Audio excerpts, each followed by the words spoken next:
nestled amongst fallen leaves and mossy rocks, lived a tiny acorn named Pip. Unlike his siblings who dreamed of becoming mighty oak trees, Pip had his sights set on the sky.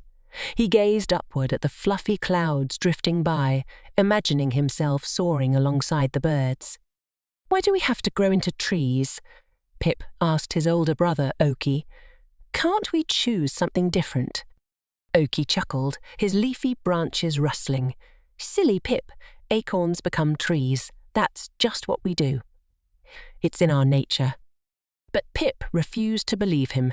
He yearned for adventure, for freedom, for something more than growing tall and standing still. He spent his days observing the sky, studying the movements of the birds, and whispering his dreams to the wind.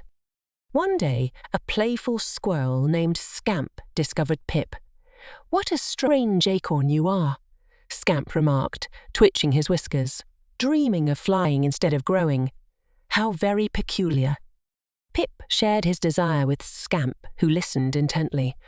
"Maybe you can't fly," Scamp said thoughtfully, "but there are other ways to reach the sky."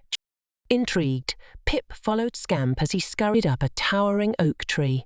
They climbed branches, leaped across gaps, and finally reached the very top.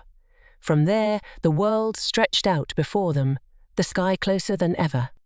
"Look, Pip!" Scamp exclaimed, pointing. "The wind."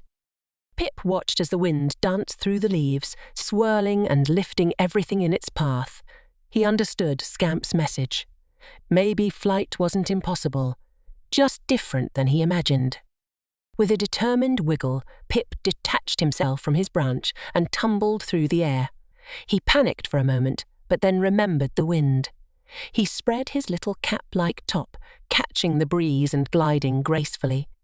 He wasn't flying like a bird, but he was soaring nonetheless.